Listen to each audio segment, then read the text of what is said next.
পিনাকি ভট্টাচার্য, ইলিয়াস হোসাইন এবং Kanak Sarwari YouTube channel block করে দিয়েছে ভারত। শনিবার রাতে দেয়া ফেসবুক পোস্টে এ তথ্য জানান পিনাকি। আমি একাধিক পোর্টাল, নিউজ চ্যানেল, ইউটিউবের সমস্ত ফেক, ফলস, অ্যান্টি ইন্ডিয়ান যে প্রোপাগান্ডা প্রো পাকিস্তানি পাঠিয়েছি।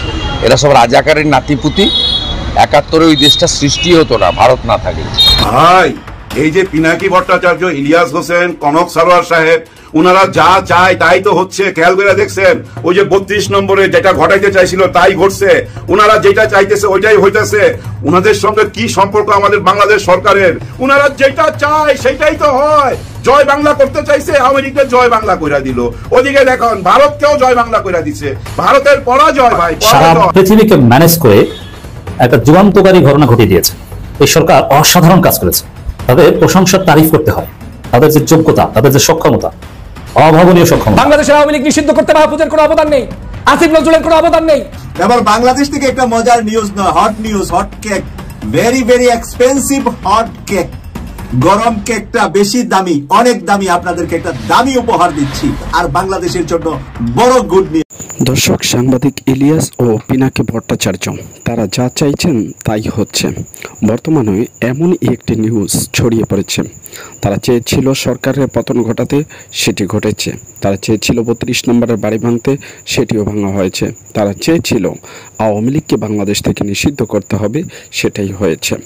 এরই জের ধরে এবার ভারতের যুদ্ধেতেও এই পিনাকি ভট্টাচার্য এবং সাংবাদিক ইলিয়াসের সেই রকমের অবদান রয়েছে বলে জানা গিয়েছে। বিস্তারিত দেখুন আরো ভিডিওর তথ্যে। ভাই, এই যে পিনাকি ভট্টাচার্য, ইলিয়াস হোসেন, কনক সরওয়ার সাহেব, উনারা যা চায় তাই তো হচ্ছে। খেয়াল করে দেখছেন, ওই যে ৩২ নম্বরে যেটা ঘটাইতে চাইছিল তাই ঘটছে। উনারা যেটা চাইতেছে ওইটাই হইতেছে। উনাদের সঙ্গে কি সম্পর্ক আমাদের বাংলাদেশ সরকারের? উনারা কারা? হায় হায়, উনারা যেটা চায় সেটাই তো হয়। জয় বাংলা করতে চাইছে, আমেরিকা জয় বাংলা কইরা দিল। ওদিকে দেখুন ভারতকেও জয় বাংলা কইরা দিছে। ভারতের পরাজয় ভাই, পরাজয়। মুসলমানরা তো গরুর মাংস খায়, আর গরুর মাংস ভাই খুব গরম, রক্ত গরম করে দেয়, কখন না পারমাণবিক বোমা মাইরা দেয়। সেইটার ভয়েই কিন্তু আজকে যুদ্ধ বন্ধ ঘোষণা করলো।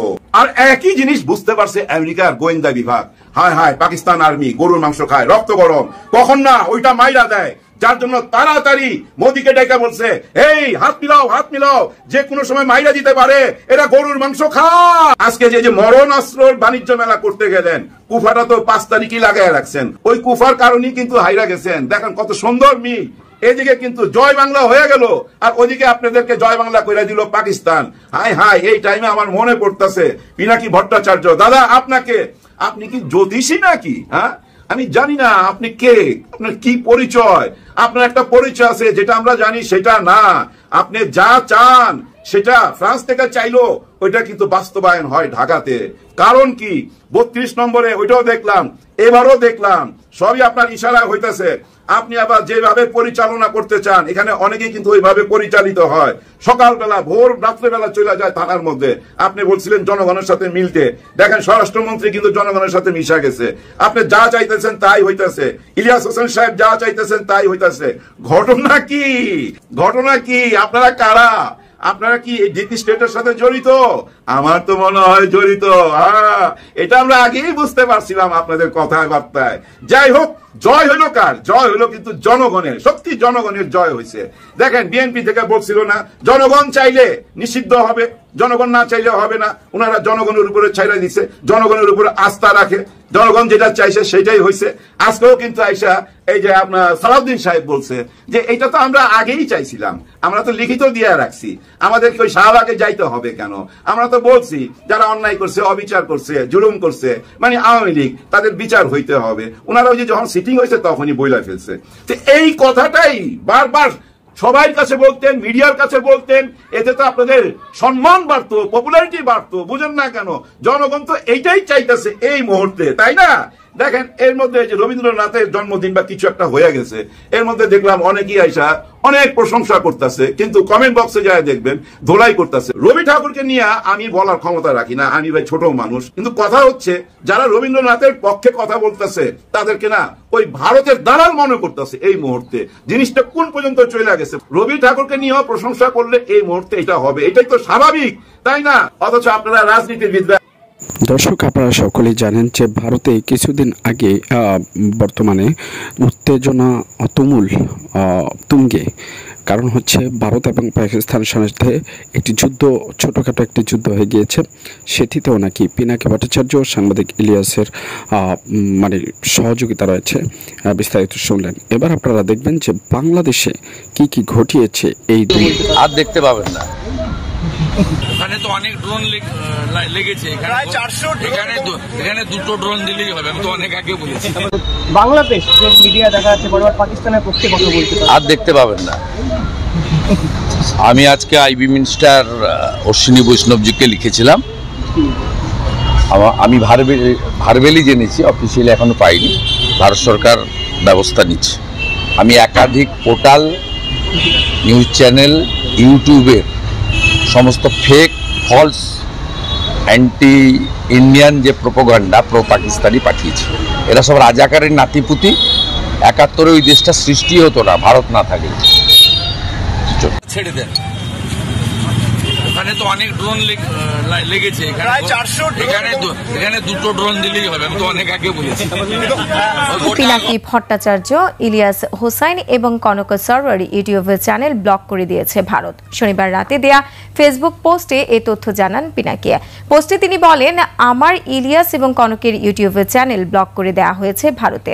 ভারত মাতা তার শত্রুদেরকে চীনে এমন কাজ করেছে বলেও মন্তব্য তার। তবে ব্লক করার বিষয়ে ভারত সরকারের পক্ষ থেকে কোনো আনুষ্ঠানিক ব্যাখ্যা দেওয়া হয়নি। পিনাকি ভট্টাচার্য, ইলিয়াস হোসাইন এবং কনক সারওয়ার জনপ্রিয় প্রবাসী সাংবাদিক ও অ্যাক্টিভিস্ট। তাদের চ্যানেল ব্লক করায় সামাজিক মাধ্যমে ব্যাপক প্রতিক্রিয়া দেখাচ্ছেন ফলোয়াররা। ভারত এখন লজ্জায় মুখ লুকোচ্ছে। তাদের অভিযোগ যে পাকিস্তান যে যুদ্ধবিরতি সেটি লঙ্ঘন করেছে, লঙ্ঘন করে ১ ঘন্টার মধ্যেই তারা আবার হামলা চালিয়েছে জম্মু কাশ্মীরে। এখন ভারতের সিদ্ধান্ত হলো এই যে পাকিস্তান সংঘর্ষ বিরতি লঙ্ঘন করলেই পাল্টা আঘাত। এখন তারা যুদ্ধবিরতি বলতে লজ্জা পাচ্ছে। এই যুদ্ধে যে তারা হেরেছে এটা পরিষ্কার। এখন লজ্জার মাথা কাটা গেছে। পশ্চিম সীমান্তের কমান্ডারদের পূর্ণ ক্ষমতা দিলেন সেনাপ্রধান। আচ্ছা, যুদ্ধবিরতি যেই সেটা লঙ্ঘন কারা করে? যারা শক্তিধর তারা। যেমন ইসরায়েল করেছে, তারা যে যুদ্ধবিরতির সময়সীমা সেটা লঙ্ঘন করে যুদ্ধ শুরু করছে। পুতিন করে রাশিয়ার। আর এই অঞ্চলে কে করলো? পাকিস্তান করলো। তার মানে বিকেল ৫টা, গতকালকে বিকেল ৫টা থেকে যুদ্ধবিরতি হবার কথা।